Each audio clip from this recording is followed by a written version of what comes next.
Good afternoon, everybody. It is Angie Atkinson, and we are here on Tuesday with the lovely and talented Dana Morningstar. Dana, welcome back. Thank you, Angie, for having me. It's great to see you as always. Always my pleasure. So that you guys know, if you're new around here, oh, hold on, I hear myself talking. Okay, I got it. Okay. So if you're new around here, you may not be aware of the fact that Dana and I do this every Tuesday, and we alternate channels. This week we're on my channel. Next week we'll be over on her channel, Thrive After Abuse, on here on YouTube. So you can go to the search bar and type in Thrive After Abuse. You can go look on my channel. After this video, all her links will be below and above and on the end screen. So make sure you're subscribed to both. And as always, welcome. All right. I forgot. Okay. While I'm waiting for everybody to get in here, on this channel, I offer free daily video coaching to help you discover, understand, and overcome narcissistic abuse and toxic relationships. I like to call it toxic relationship rehab. So if that sounds good to you, hit that subscribe button. And I am wearing my headset today because last time, well, it turns out that whenever I'm on a Zoom with more than one person, then I end up going in and out sound wise. So that's what this is all about. I'm trying to have better sound quality for all involved. Dana, does it sound better to you? It does. Awesome. It's so hit or miss. Like sometimes it goes in and out and sometimes it doesn't. So it's weird. But yeah, you sound great. Thank you. Okay, perfect. All right. So Dana, what's been up with you this week? What have you been working on or thinking about or reading about? Girl, so much has been going on. Lots of projects in the works. That's a whole nother thing. But let me talk about something that was interesting that we kind of explored in relation to our vision boards. Okay. That we've been working on. So this is something that came up last week in my Wednesday live stream over on my channel. And so I've been sharing my pictures here on our Tuesday live stream and then again on my channel on Wednesday. And we've been doing our own thing over there. And I had quite a few people that were feeling the vision board was having the opposite effect. It wasn't feeling like it was an empowering or motivating exercise. Mm-hmm. It was making them feel kind of even more depressed and like they were a million miles away from having a good life. And so we were kind of working through that because I totally get that. I have been there when I was fresh out of all this stuff and thinking about kind of like big life goals, kind of things like, oh, I'd love to own a house again. I would love to be in a relationship again. I just felt so far away from that even making that as a goal just made me more profoundly aware of the pain I was in. And so we talked a little bit about that and we came up with the idea of backing it up a little bit. So if you're going through this vision board exercise and you're feeling like this isn't just not working for me, it's making me more sad, then backing it up and focusing more on affirmations and just working on self-talk and just getting to that place where you can just reassure yourself. I actually completely agree with that. I just recently had kind of a serious issue happen around my house with my family. Nothing terrible, but kind of a crisis in the moment. And I went straight to affirmations. It was how I survived it. Really. I mean, yeah. And that's me, like at this point in my life where I've healed quite a lot, to still go back to basics when the chips are down and you feel like, oh, I don't know how I'm going to survive this in for a moment. You know what I mean? Yep. And I'm glad you brought that up. That's excellent. Yeah. Yeah. One of my favorite affirmations, and I forget which book this came from. I just loved it. And she had said something along the lines of, I can handle this. Yes. And that's been one of my latest, it's gone into my circulation for my latest affirmations of, I can handle this. Like, Dana, you're going to be okay. You can handle this. Yeah. And just reassuring yourself of like, this too shall pass. You can handle it. You can move forward. It's going to be okay. It's amazing how that can provide kind of just that calm in a storm. Yeah, for sure. Yeah. And something I like to do is, and maybe this doesn't work for everyone, but maybe it will. I think we can all look back at times in our lives when we have survived some serious crap I think probably everyone here, whether it's mentally, Mhm. physically, or otherwise. And for me, when I look back at the serious crap I survived, I go, holy crap. I like to say crap a lot today. Mhm. But but really, I go, oh my gosh, I really can do anything. I really can make it through this. I really can. I remind myself, I have a history of overcoming. I remind myself, you know what I Yes. mean? I know Yes. I can do this. That's how I got through yesterday. And that's how, yeah, absolutely. Love it. Yeah. Love it. We have a few people here, it looks like. We have, Yes, we do. goodness gracious, child of God. Hello, Vicky. Hello, hello. Ashley Thrasher. Hey. James F is back. Hey, James F. Sam, TT, Pam Hall, Susan, April, Risa, AJ, C. Rob, Melissa, No Narcs. James says it's his birthday. Danny, you're going to have to pause for a moment. I'm so sorry I have to do this, but just bear with me a moment. Happy Okay. birthday to you. Happy birthday to you. Happy birthday, dear James. Happy birthday to you. Okay. I always say to everybody when they tell me it's their birthday, it's a thing I do. I like Okay. See, Dana would denied me when I tried to sing to her for her birthday every month. Okay. I'm just playing around. Okay. Peggy Smalley. Oh, no, that says Becky. Boy, I got a little piece of something on my screen. Hello, Becky. Welcome back. Kitty Cat Katie. Hey, girl. Susan, Marion, April. Okay. Claudia. And we have a house full today. I'm so thrilled to see this. Carol. Okay. Here we go. Beverly. Oh, Beverly says your makeup looks great, Dana. Oh, thank you. And that's another thing I meant to mention. Okay, so last week we talked about me wearing lipstick, right? Truth. And Truth. so then someone mentioned, they were like, I thought you were going to wear lipstick. I thought you were going to get out of your comfort zone. I was wearing lipstick. It was actually for me, pretty bright pink lipstick. And I was so self-conscious the whole time. But then I was like, that's so funny that other people couldn't even hardly tell. And for me, that was such a big deal. So then I thought, you know what? I think what I need to do is really, really go get a bold color. So next live stream, I will do that. Because if people can't tell, then I need to get more out of my comfort zone than I realized. If we're going for bold, yes. I did. I noticed it. I didn't say anything because I was like, is that lip gloss or is that lipstick? Because it was very subtle. That's a good thing in daily life. You know what I mean? But for wearing some bright lipstick, maybe not as much. Oh, yeah. No, I'm going to find an eggplant purple. Ooh, I think you could totally rock that. Yeah. Oh my gosh. It's going to happen even if I can't rock it. I'm just going to do it. I love it. I love it. I love it. All right. That's great. Oh my goodness gracious. Okay, we have Elizabeth Elliott saying today is terrible. She was sent photos of the ex and the girlfriend's gender reveal party and she's crushed. I can so feel your pain. Dana, do you want to say anything about this to start with?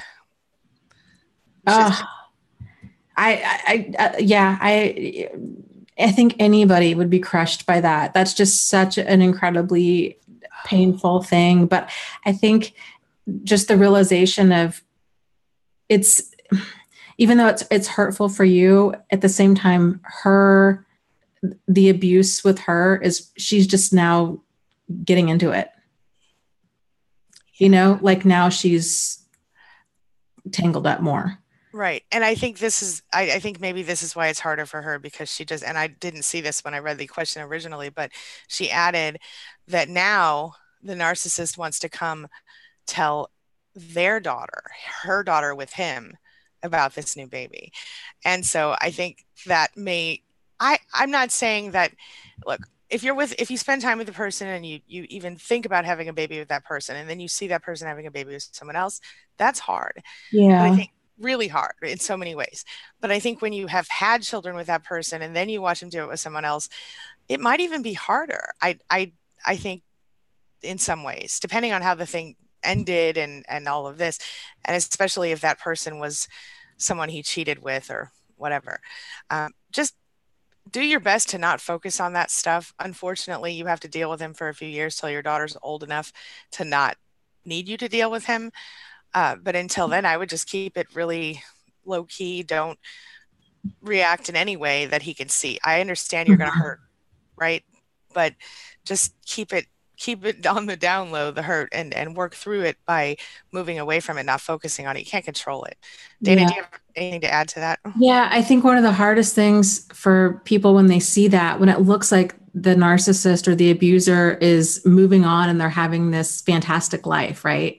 They've gotten remarried or they're having a baby and everything seems so perfect. And it seems like, oh no, now they're living this amazing life with somebody else. Maybe the problem really was me, or maybe they've changed for the next person. And I think it's a lot of times those feelings that can really spin a person into a really dark place. And I think it's important to realize that the good times, first of all, we're not seeing the full picture. We're just seeing what their edited reality. Right. And it's also the idealized cycle for the next person. Yes. So it's hard to keep perspective, but do as best as you can and keep getting support from friends. And if you're seeing a life coach or a therapist, whatever support you need during this time. Yeah, for sure. Absolutely. Let's see here. We have Reen saying, it might be Ron or Rain, I can't, R-E-A-N, saying, honestly, is there a term for like internet narcissism? I think that term might be internet narcissism. There might be something else in there, insta narcissism. I don't know. I just made that up. But yeah, certainly there's a certain amount of narcissism on the internet, but I think it's more than, I think we're not talking about selfie narcissism here. So everybody takes a selfie now and then. Okay. But at the same time, I think when you see, because there's certain people out there, right? Like that just take so many selfies and it's just somebody did a YouTube video. I forget who it was about like virtue signaling and narcissism. And like, when you see how like contrived and like ridiculous it is, it's hard to unsee it. And you're like, oh, give me a break. And it was like this one woman had won some award and like her 4-year-old had broken it. And she'd taken a picture of it. And she's like, something like, I love my daughter so much, even though she broke this award that I got for, I don't know, whatever it was. But my child comes first and, this is what it's all about and blah, blah, blah. And it was like, yeah, yay. Okay. We get it. Like you're super awesome. And you win awards. Like it was so just like begging for validation and like that kind of stuff. And some people, like the Kanye West or like the Kim Kardashians, where it's just constant, like, look at me, I'm relevant, right? I'm relevant. Like you think I'm sexy. I'm, and it's just like, that's actually a really good point. Yeah. Now that you mention it, I do see it. Yeah, I do see it. And I see it a lot. And it's not just selfies. It's exactly what you said. It's posts like that where people are, having their drama posts or their validation seeking posts. Oh, everybody says I'm so ugly posts. Here's a picture of my butt with a thong. Am I ugly? Right. Or it'll just be like, great day for yoga. Right. And it's like this super like sexy pose. And it's like, really? Right. Or like spiritual. I see this a lot in like new age kind of community where people are like, super zen, but then it's just like these overly sexy photos. And it's like, are we talking about what we're talking about? Because it looks like you're just using an excuse to post a picture of yourself because you're thirsty for attention. Right. Exactly.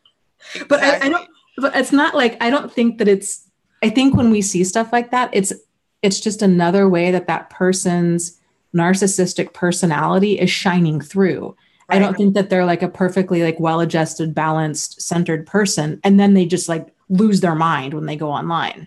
Good point. Like, I think this stuff is pervasive throughout their whole life. It just, social media gives a person more of a platform to be more of themselves. Absolutely. And to literally request validation, Yeah. It's very good point. Very good point. I've got a question here from Beverly. All right, let's hear it. Okay. She says, is it normal to be asked not to display emotion during an argument? He tells me how to feel.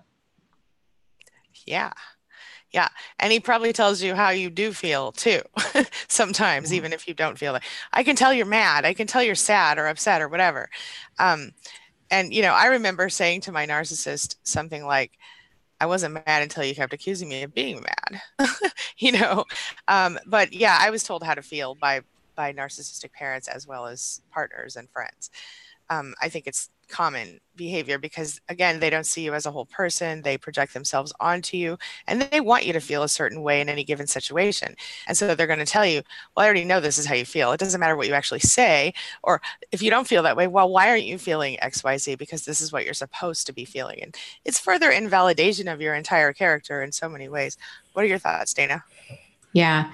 Well, I think, regardless of whether or not it's normal, like Angie was saying, she grew up with this. So for her, it was normal. But just because something's normal doesn't mean that it's workable or healthy. Normal in a toxic relationship, I should clarify. And I think, but that's where people get stuck is they're like, well, but this is normal. My whole family's like this. Man, even my friends are like this. And then they're trying to like find their way out of the fog because they're like, well, I don't know. Everybody's telling me that this is normal and I'm making too big of a deal out of things. And, I think really realizing normal can be real shaky ground. So I always encourage people like aim for healthy, like forget normal. So it might be normal, but it's still highly problematic. If somebody's telling you, if they're not allowing you to feel how you feel and they're arguing about that, and you're having an argument, you're having some sort of conflict with them, right? And you're trying to get it resolved. And you're like, you know what? These are my concerns. This hurt my feelings. These are the issues I have, blah, blah, blah. And they're, like Angie was saying, they keep invalidating and shutting that down. That's a problem because then nothing that you ever want to get resolved gets resolved. You have to start settling for crumbs of resolution, which is basically either them not leaving or them not giving you the silent treatment, or you have to just argue until you're exhausted and then drop it. And that doesn't make for a workable relationship. So true. So true. Absolutely. Good point. Oh, somebody can tell you're wearing lipstick right now, Dana. Oh, yes. Yeah. Yeah. All right. Let's see here. That's Camila. Recovery with Cresta says, dealing with narcissistic abuse today. I drive Amish for a living. Wow. The group today was mean. That is interesting. She does what? She drives Amish people around for a living. And she was that's an interesting thing because I guess on some level I could see how they could potentially make you feel bad for being who you are because you're not in their same ethical belief circle. Mm-hmm. But I mean, if you're good enough to give them a ride somewhere, I mean, yeah, that would be my response. I'm like, right. I'm the one with the car. So like, right. Did you need to walk somewhere? Or, yeah, that's difficult, Cresta. I'm so sorry you're going through that. Carol, thank you so much. She said that she wanted to say a big thank you to me and the SPANily. Thank you so much. Okay. I had a question a minute ago. Oh, somebody wants to know, Crystal wants to know, Dana, what color lipstick was that called that you were using? Oh, the other day or today? Either way, they're really old lipsticks from Sally's that I've had for probably like 15 years. They should probably throw out. But when I actually go get some other lipstick, I will, that's not a health concern because they're not so old. I will let you know about them. This woman, I'm telling you, you should private message me your address and just let me send you a little gift. Brand new, sealed. Oh, girl, when we get together, we just need to go shopping and have a movie night, and it's going to be so fun. Get girl drink drunk. Yes. Okay, where were we? Okay. All right, let's see here. C. Rob says, oh, Beverly Parmley, Dana's book club video Psychopath 3 is incredibly helpful in regard to how they use your emotions against you. Okay, I think I missed Beverly's thing. We just read that.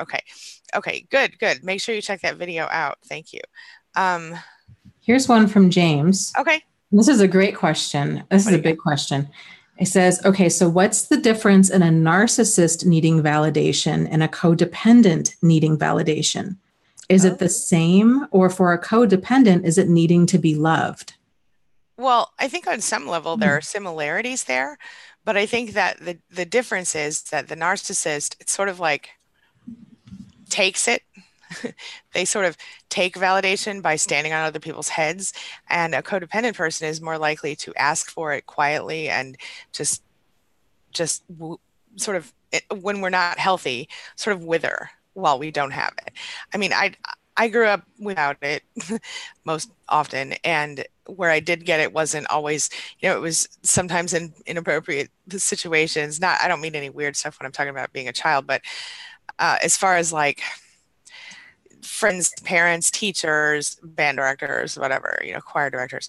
But then it got to the point where it would be in my work or in my school or whatever, and it was not from home, and that was the one place I craved it the most. And so I think going into adulthood, I ended up always searching for it. And as a result of that, ending up with the wrong people and taking less than I deserve. So I think one of the biggest damages done to us as narcissistic abuse survivors is not being validated by people who should have validated us early, at least when we're talking about someone who was, who grew up this way. With that being said, I think the difference is that a survivor of narcissistic abuse is going to lovingly ask for it and also reciprocate validation. I used to find myself giving validation in order to hopefully get some back. And narcissists won't do that. They will sort of mold you. Now, during love bombing, of course, they do the validation thing because that's how they suck you in. But once you're in, they're always working on making it all about them. So there's like this disconnect. They aren't reciprocating, whereas a codependent is more likely to reciprocate or even go first with validation. Dana, what are your thoughts? I mean, that's such a great question. I really feel like I'd have to dig into it a little further. I think like what kind of comes to mind is if I had just kind of off the cuff, I would think that need for validation for narcissists, it's more like ego based, that they need their ego validated. Whereas with codependents, it's more of there oftentimes like abandonment issues there. So, but to be fair, the narcissist tends to have abandonment issues just from an uglier, like they deal with them in a different way, in an uglier way. Like I think codependents are more likely to take less than they deserve, and narcissists are more likely to just take all. And I don't mean because of the ego and supply factor, but I think in my research and understanding, what I believe to be true is that narcissists deep down, some of them really do have a fear of abandonment, but they can't, it manifests differently in them, is what I'm saying. They want to be in control of you instead of in a different way. Does that make? Yeah. I mean, I think, I have to dig into this. Like, maybe it has something to do with like when these wounds occur, and like, but like Angie was saying, I think for codependents that, and when we say abandonment, like that can sound like such a strong word. Like, well, I don't know, my parents, it's not like they left me, or it's not like, right. Abandonment in terms of like just not getting the support and nourishment that a person needs. So like being emotionally abandoned, you could be neglected in some way, shape or form by your parents, or abused, or, those kinds of things, just not validated. Can feel like emotional abandonment. And so for codependent people that it's not even I guess a need for validation, it comes across as like people pleasing and like ingratiating behavior, where we're working overtime to keep relationships together. And it's this sense of like, you complete me, right? Yes. Whereas with the narcissist, that kind of comes across as it's all about me. So I don't need you to complete me. It's just all about me. Like, you should wait on me hand and foot, emotionally and physically. And if you don't, then someone else will. There's no, codependents tend to bond really deep, whereas narcissists don't bond at all. Right. They give you the illusion of a bond to get you sucked in. And then it's the flattery and the finessing, but it's not a sincere connection. Yeah. And that's why when you ask a narcissist, well, what do you love about me? They 99% of the time, unless they happen to be love bombing or have overheard someone say this, they're like, well, I love all the things you do for me. I like that you rub my back and that you do this in the house and that you whatever, whatever. But they never actually say like, I like that you're so thoughtful and that you're so intelligent and that you're so whatever, you know what I mean? So it's not ever about you, it's about what you do for them. And so I think that's a good parallel. Yeah. Like narcissists will, in order to get that validation, like they need other people to behave a certain way so that they can feel okay. Yeah. And so they grind other people down if we act in a way that they don't agree with. Yeah. Right. Codependents are the opposite. So we're totally okay with being ground down and grinding down parts of ourselves in order to keep that relationship together, even though we're not aware that we're doing it at the time. And even though being ground down by them is incredibly hurtful, we continue with it because it's sort of like, well, because of all of these messages that we have wrapped around that of, well, commitment, relationships take work and commitment takes two people and two to tango and, commitments forever and love conquers all. And all of these toxic messages tend to keep a person in there. And if they've already got abandonment issues or what have you, it makes it really difficult for them to ever think. It just doesn't cross their mind to leave. And so what they do is they hang on until they can no longer hang on anymore. Right. Absolutely. And that's a problem. So totally agree. Yeah. I'm going to dig into that though. I think that's a great question. It really is. Yeah. Mickey says, when I see them moving on, them being the narcissist and happy, I think, oh no, was it me? Was it my fault that he treated me badly? I think that's common. But if you look closer at what you see when they move on, you'll probably notice some things that are familiar to you. They probably are in the idealization phase, the love bombing phase. And like Dana was saying earlier, the public image is always pretty with a narcissist, almost. Unless it's pity inducing. Right. And then it's different. Right. Yeah. But during the love bombing and idealization phase, they found the love of their life. This person's amazing. They have nothing negative to say. Where have you been all my life? Oh, and while they're at it, they'll get some digs on you in the situation. They'll tear you down by, I've never been treated this well before in my life. It's just so freaking obvious. I've seen it just recently, and that's why I'm so passionate about it at the moment. I've just seen a couple that was together for a long time break up, and suddenly there's this new supply on one side, and there are all of these, oh, where have you been all my life? Oh my gosh, I've never, in big bold letters, been treated so well in why did I wait so long? And it's just another beginning of a new cycle. It doesn't really matter. It could have happened again with the same person because it happened for decades or whatever, you know what I mean? But so it's a cycle, and the cycle is, if even inside of a long-term relationship, the cycle continues. You go through little minis, you go through the love bombing, you go through the devalue, the discard, where they're horrible to you. Then they suck you back in, you go back through the love bombing, the devalue. It's like a horrible wheel of pain. And, this person just happens to be the beginning of it. It's not you at all. It's not you. It's who that narcissist is and what they are going to do in their life with whoever is in their life. Dana, thoughts? Yeah. I agree. Yep. You got it. Right. Dana, another Dana in the chat, has a great comment about the codependency thing. She says, codependents want no one to feel like they did. So they work overtime to see that doesn't happen. Yeah, yes. Absolutely. And narcissists want everyone to feel every bit of pain that they did. I think that's pretty valid. They just put these walls up. It's just these defenses, and they're just locked in that fight mode. Yeah. Whereas I think codependence, that kind of stuff comes out. It's the same. It can be similar wounds, but that stuff comes out in more of like an ingratiating, like friend mode. Yeah. I think that's a really good point. Absolutely. We have Nicola, Owen, who says, hi, Angie. Been 3 weeks, no contact until yesterday. He's withholding my hair dryer and straighteners and won't give them to his uncle for me. He has unblocked me on Facebook quietly and not acknowledged me. Okay. Dana, you got thoughts for Nicola here? I would say if you can afford to just replace it, I just replace it and be done with it. not worth the mental anguish. That was what I was going to say too. Really. If you truly can't afford to replace it, do what you need to do. But I would block him yourself on Facebook, and I would keep going forward. I would go buy myself a new hairdryer and straightener today. Yep. Ulta has great deals, or Yeah. eBay. Yeah. I got a tie or whatever you call it, straightener on eBay, which I haven't used in a long time because it's really bad for my hair, but it's a good thing in the quality. And it was like a $300 straightener. I got it, 10 years ago or 8 years ago for like $30. So you could probably get it for 50 now. You know what I mean? Look around, see what you can do with it.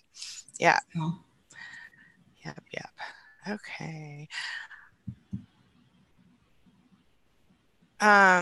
Samantha makes a comment here about the difference between narcissists and codependents. And she says, so narcissists have entitlement.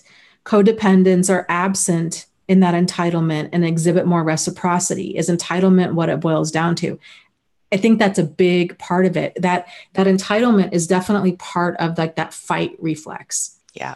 When we all can get into that fight reflex, it's more of, when is it appropriate and when it's not. And with narcissists, it's just all about them all of the time, them getting their way. They don't have that team orientedness that's needed to function in society and to work as part of a whole.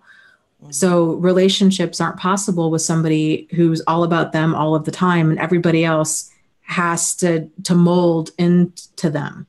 And so, but it's that level of entitlement of, not only should I get my way, but I feel entitled to get my way, kind of a thing. And if you don't think it, then there's something wrong with you.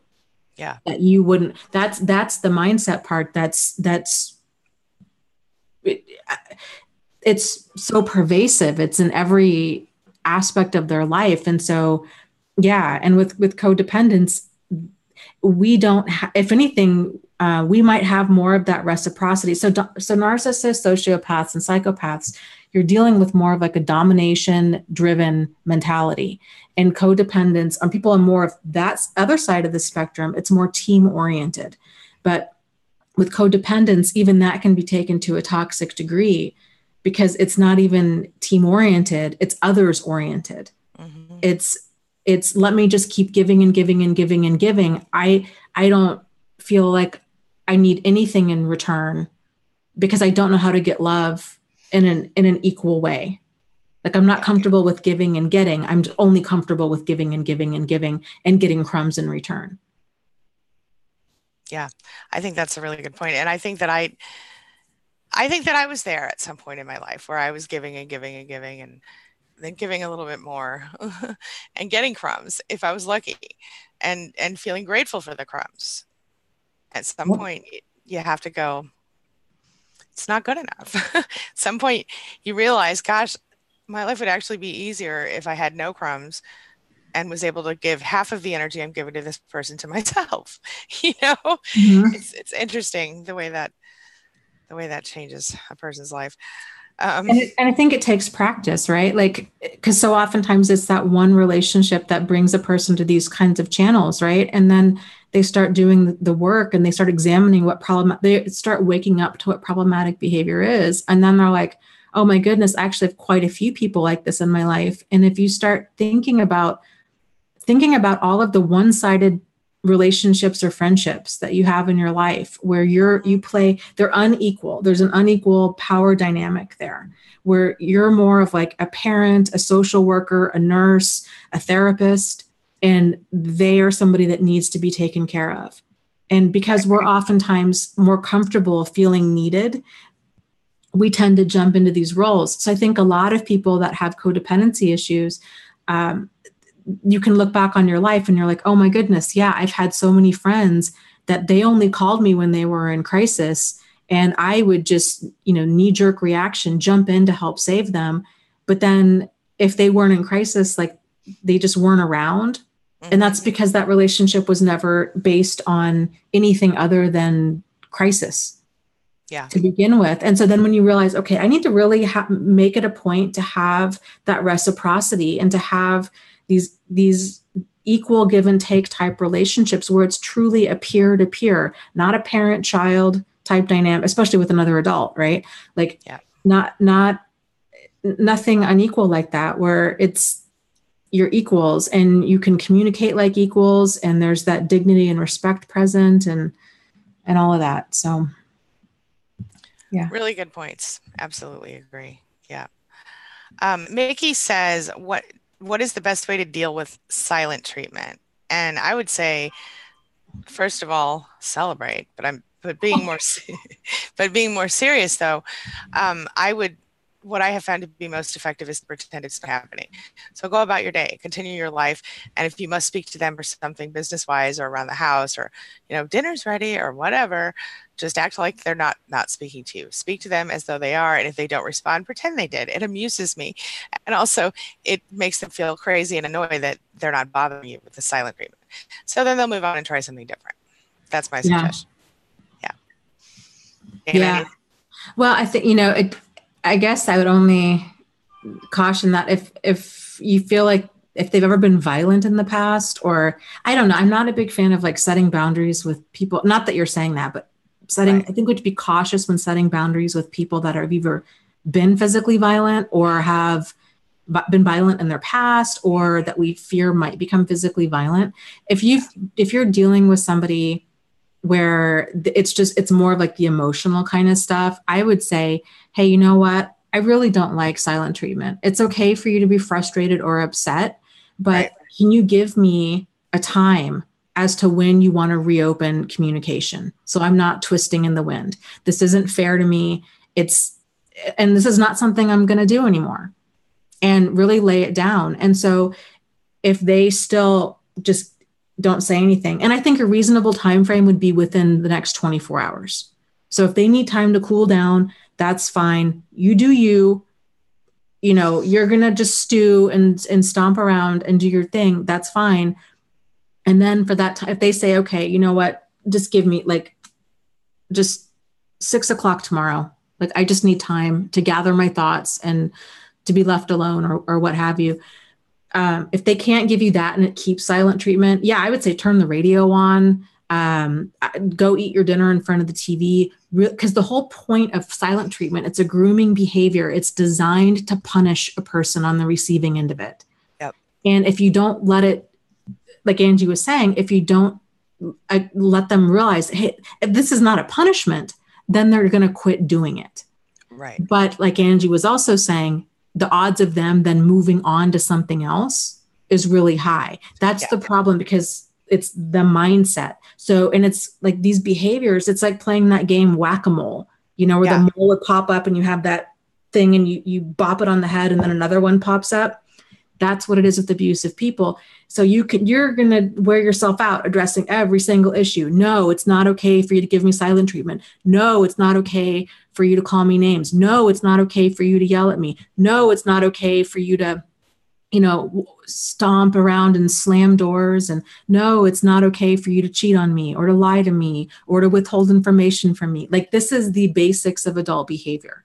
And going through one at a time, it's so exhausting, because they should have this already figured out. And for you to now try to teach them when they're already in that fight mode and you're now the enemy, like, that's how things escalate. And that's when things can get dangerous. So just proceed with caution, but I think be aware of kind of what you're in for.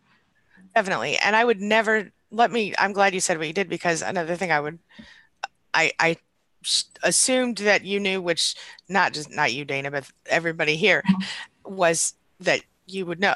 I do not ever think that you should try to work with a person or wait out a person who is physically abusive. I think physically abusive, end of the line. I think, because emotional abuse is hell. Physical abuse can kill you. Emotional abuse will eventually kill you. There's studies that prove this. Yeah. But physical abuse could kill you pretty quick. So I never, ever recommend any of these tactics or any of these coping mechanisms or any of this stuff when you're in a physically abusive relationship. In fact, I don't take clients if they are being physically abused. I ask them to get out first, because their money is not worth their life to me. Does that make sense? I feel it's really important for a person to get away from a physical abuser. And so I'm really glad that you brought that up, that because I can't assume that everyone knows it. And Yeah. thank you for that. Yeah. Good point. Okay. You have a question? Because I think I've read the last two. Yeah. I've got one from Tamara who says, I honestly can't tell the difference if I'm addicted to the abuse cycle and create drama in the relationship I'm currently in, or if he is in fact narcissistic. He shows all the traits. Well, I guess if he shows all the traits, I mean, let's putting the label aside. Mm-hmm. If his behavior is problematic, if he's not team oriented, if it's not solutions oriented, then there's no relationship there. Like, that's just not workable. So like, we don't even need to get into this. And it's a problem when we date somebody. There's a difference between like having a partner and having a project. And having a project is somebody where you're like, oh, there's all this problematic behavior. And then now we're trying to drag that horse to water. Well, now if I can only just get through to him or her, then maybe someday, with enough therapy or love or rehab or religion, they'll change. And I'm just not going to walk away. And that's a problem, is when we're finding ourselves staying around and being in these crazy making relationships. That's a problem. And if it's crazy making, that's enough of a reason to leave. Like, we don't need to be verbally or emotionally abused. That stuff that doesn't get resolved, and really that's emotional abuse. The crazy making is emotional and psychological abuse. Yeah. That's, if you can make your new standard that you don't do perpetual confusion, crazy making, or mental anguish, your life will radically change. Absolutely true. Back things way up. Yeah. Yeah. And something that I noticed in what she wrote was that the question that you read was from Tamara was this. To me, that sounds like how I felt when I was going through gaslighting. So often when I would bring up an issue in a relationship, I was being shut down by, you're always starting drama. You're always mad at me. You're always picking at me. You love drama. So I would start to think, do I love drama? Am I really into Yeah. I hate drama, y'all. I hate it. Okay. But that was where my head went, because as soon as I heard Dana read the question, Tamara, my head went right there. Like those moments where I was getting the, you love it, even though I was like dying inside as these things were being said to me. Tamara, I would suggest first of all, everything Dana said, entirely accurate. Get away from the person as soon as you can, if possible, and think about, now, how does it feel? Do you feel like you need to stir up some drama somewhere else in your life? Or are you feeling more peace than ever? I mean, start thinking about, yeah. Okay. That's such a big point, because here's the thing too, with let's just broaden the category. Problematic people is they come across in such a wide variety of ways. So one might be really prominent with like love bombing. Another one might come across like kind of right out of the gate with that kind of stuff, with making it seem like you're the one that's difficult and too emotional and that you're the problem. And because they all come across in such a wide, some of them yell, some of them name call, some of them don't. Some of them come across, the primary ones in my life were absolutely Prince Charming. But they were pathological liars. And like when I discovered who they really were, it was mind-boggling, the level of deceit. Like that is not workable. And so when I was saying, if you can back it up and make that mental anguish, perpetual confusion, or crazy making your new standard for deal breakers, realizing that your physical safety and your emotional safety matter, like that kind of stuff, that is going to just suck time out of your life. People play, these emotional manipulators manipulate. And it's hard when I think a person's in one type of relationship, like if they've experienced a really like verbally abusive narcissist, and then they come across the next one who's like Prince Charming. Yeah. But they're like, I don't know what's wrong with me. I'm feeling like so off about this person, but they haven't really done anything that I can pinpoint.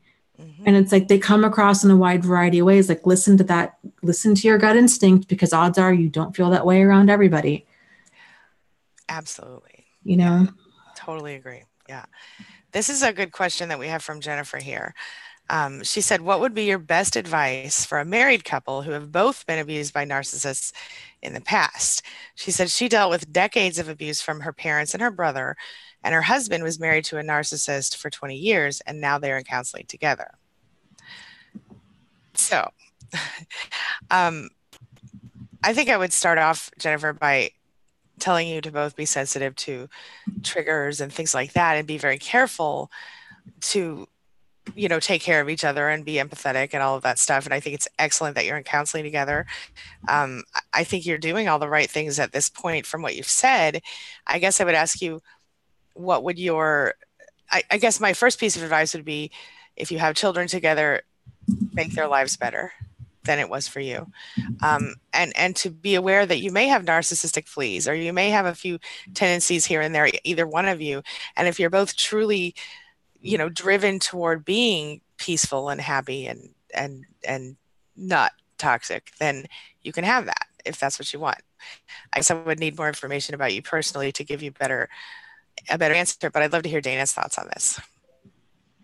Yeah, I agree. I mean, if you guys are going to therapy and if you have that communication there, and I guess I would be more focused on like Angie's saying, okay, kind of like what's next. So yes, we both come from like these really traumatic pasts, and, you know, are we able to have that open, honest, sincere, solutions-oriented communication? Is this relationship based off of dignity and respect? Is there that sense of mutuality and reciprocity there? Like, these are kind of the foundational pieces. And just kind of doing an honest inventory of your relationship.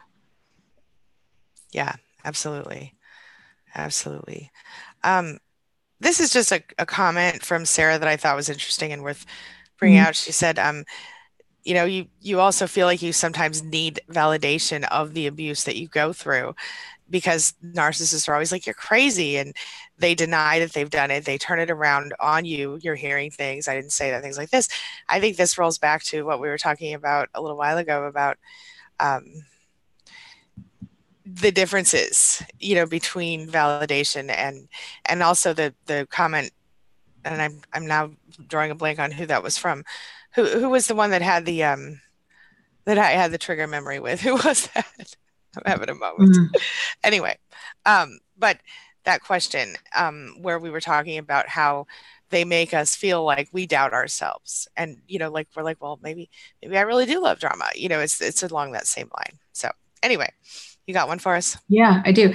Surf Smurf says, I remember taking a test online about being in abusive relationships and was shocked.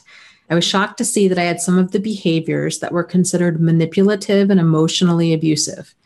And honestly, I get how that can be absolutely terrifying. Anybody who I think is growth oriented, when you start diving in to all of this stuff, you're going to find some stuff that you're like, oh, yikes. You know what? I've done that, or I do that now. Yeah. If I would almost think there's something wrong with the person if you're diving into all of this and you don't see any personality traits reflected back at you. Right. So it's okay to acknowledge it. It's more about if you're like, you know what, I don't like that. That's something that I really want to work on, or that's something I'm going to do different from here on out. Or, you know what, I did not realize that that was emotional abuse, or that was being manipulative. But now that I'm aware of it, now that I know better, I can do better. That's the difference. That's what makes that, you know, that's that sense of mutuality and solutions oriented versus a narcissist who may even see traits of themselves in these things, but they feel so entitled to act that way. They're like, well, I mean, I just keep it real. I just say what I mean. And I see that a lot for, I see a lot of like really highly problematic people that it's so scary, where they're like, yeah, I'm just being the authentic me, man. I'm just keeping it real. And they're just a jerk, you know? I can't tell you how many times over the course of my life I've been insulted by people, we'll just say toxic people, who did so under that guise. I'm just keeping it real. I'm just saying the truth. Oh, you just don't like the truth. I heard it all, girl. You can say that was a little triggery today. Okay. Yeah. And the thing is, like, that may be the truth, right? Like, there might be some kernels of truth in that, whatever a person might say, but it's a reasonable expectation that other people use tact. Because if we were to go around just keeping it real with like them, they would freak out and be like, you're so mean. You're bullying me, blah, blah. Like they can give it, but they can't take it. Yeah. That's such a common tact. Yes, absolutely. I see that so often, and that's crazy. It's crazy. Okay.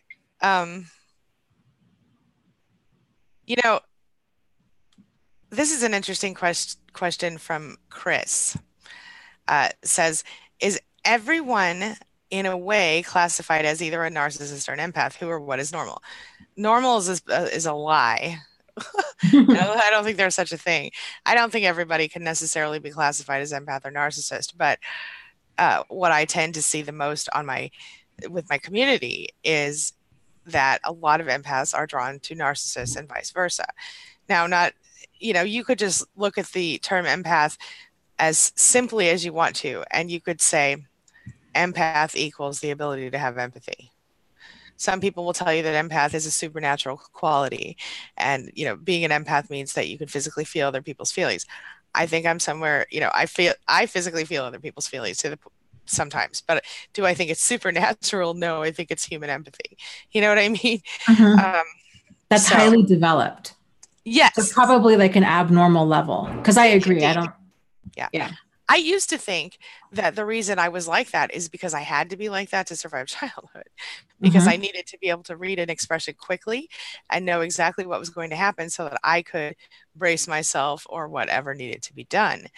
And I got very, very, very good at reading faces and reading bodies and tones and things like this. And so it was initially, I think, a little bit, I thought a survival thing, and maybe it was, but I also think now that I've gotten older and understood it better, some people are just naturally more likely to understand people and some people aren't. And, but there are some people, I think again, the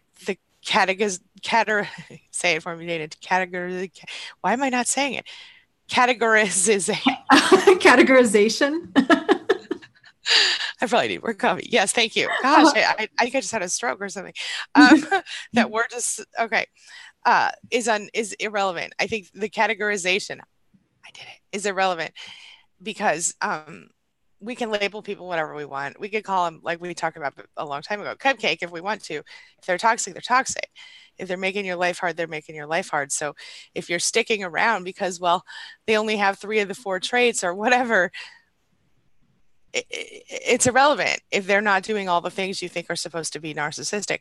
If every time you spend time with them, you're miserable, if every time they're part of your life or at any time they're part of your life, it's never about you, it's always about them, you feel like crap, you don't feel good when you're around that person, then they're toxic.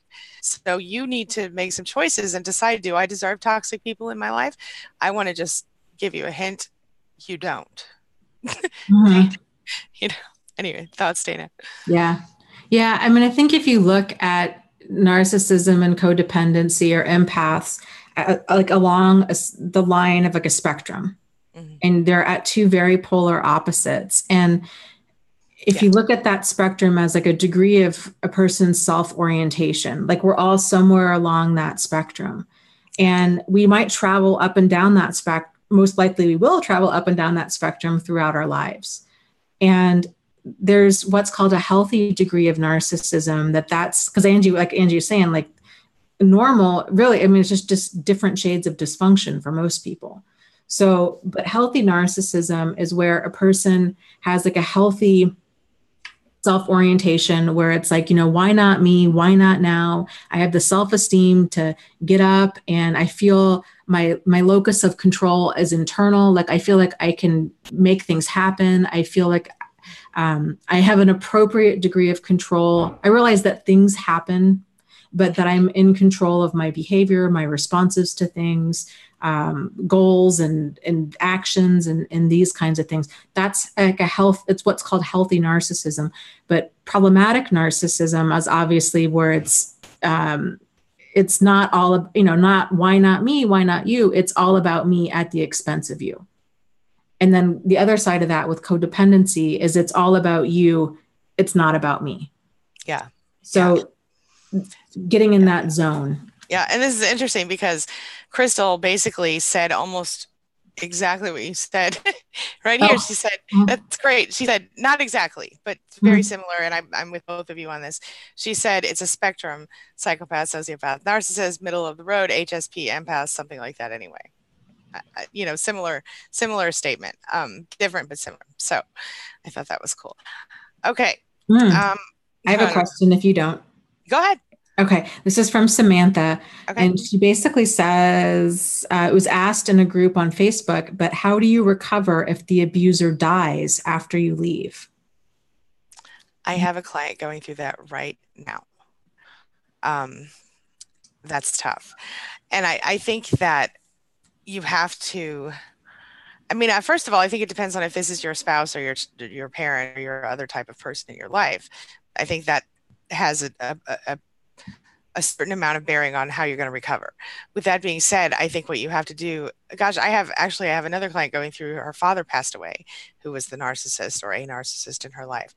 And so, and one going through a spouse thing. And so I guess what I would say is, depending on your situation, you have to allow yourself time to grieve, even if you feel like you shouldn't, or if you aren't sure you can. But also to be able to forgive yourself for any sort of involvement that, or anything you blame yourself for. And then to, if it's a spouse situation, you can take the good if you want to, but at this point, they're passed away, they're dead, they're not part of your life, they're not going to be part of your life. And so then you have to pick up the pieces. So then you have to think of the logistics of it. What do you have to deal with? But also the emotions. And what I see with my one client who's dealing with it, she was just about to serve divorce papers, and everybody is, judging her right now. And I think that's really unfair. And so, so he passed not knowing that she was going to do this, because she was trying to be careful because he was an abuser. And now everybody's like, oh, you don't deserve the life insurance. You don't deserve this. You don't deserve that, even after she put in 25 years or whatever. And, she had built up her, and it was a freak accident. It wasn't, it was not expected. So it's difficult. Then there's another client who forever, father was a problem, and the same deal. And in this case, she's got to get over the fact that she now realizes that her entire childhood was like a fairy tale almost. It sounds weird, but she was told a lot of lies by this person, and it's a whole big convoluted thing. I'm not going to tell her story, but it's a situation where it's really a very individual thing. So my answer would be, mourn if you need to mourn, and don't feel bad if you don't need to mourn. And if people want to come up to you and talk to you about it and you're not ready for that, or you don't want that, you just say something like, you know what, I'm really sorry, but I can't talk about it right now. And let them think you're grieving or whatever, no matter how you're feeling. Some people aren't going to understand, and that's okay. People who will understand, get those people close to you. Anyone else, kind of keep them a little barrier outside of yourself. What do you think, Dana? Yeah, I think you learn a lot about who is really on your team when there's either the death of the toxic person or the divorce or leaving the toxic person. That's when you see the dysfunction in so many other people around you. I can't even imagine the gall a person would have to just be like, well, you don't deserve the life insurance. And even though you were married, even though you're married for 25 years and you were thinking of leaving, like, who says something like that? Right. Like, I'm sorry. Like, are you kidding? Like, who wants that opinion? Like, I would just start cutting people out of my life. Like, that's outrageous. Totally agree. And that's, ridiculous. And so, people are going to have all kinds of opinions about what you should or shouldn't do and all these things, and they don't get to vote. It's your life. It's not theirs. And 100%. I would just say triple up on the support, the people that truly are on your team during this time, a life coach, a therapist, support groups, what have you. And, like Angie said, you don't have to engage in these conversations. You can totally shut them all down. And it's going to be a wide mix of feelings when a toxic person most likely dies. I almost think that a lot of times when people have an abusive person die, and one of the added things that they have to grieve is, I think it's just truly understanding that there is never going to be that closure. I think people really hold on to this idea of that maybe someday down the road, they'll understand how hurtful they were, albeit I'll get an apology or acknowledgement, or I'll be able to get some sort of closure from them. And then they can kind of feel like that their death took that away from them. But the reality is that closure never happens with a narcissist. And so it's just kind of grieving the loss of the relation. It's grieving the loss of the relationship that you always wanted is really more of what it is. Yeah. And in grieving the loss of the person that you thought they were. And and it's okay to not have any grief. When my grandfather died, he was a narcissist. He was a terrible human being. I didn't go to his funeral. Mm-hmm. I told my mom, I said, I would go if you need me to support you. And she's like, basically, no, he was a garbage human. Like, she was going to support her stepmother. But I said, I'm not going to, my stepmother has support. Like, I'm not going to incur the expenses or the time. He wasn't worth it. So there was no grieving for me at all because I had no emotional ties to him. So that's, if you feel how you feel, I guess is what I'm saying. It's true. It's true. Okay. Normally I would like say, let's keep going all day, but two things I have a meeting at 2 sharp. So let's each pick one more and wrap up. Okay. All right. So let's see here. If you have one, let me know. Cause I'm looking. Okay. I'm looking. Okay.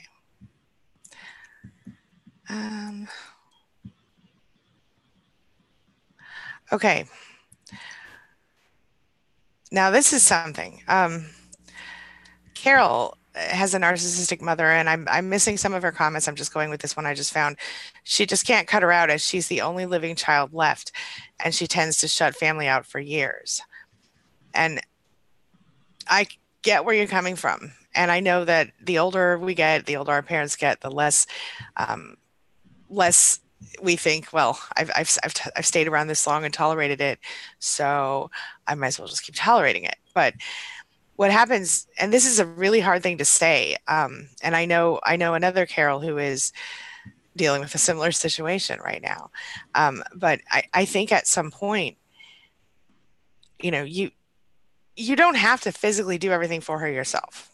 If you do have to take care of her, if you feel responsible for her, there are other things you can do if you need to. There are facilities, there are lots of different things. I would say if you're the only living child, she tends to shut family out for years. What's she going to do?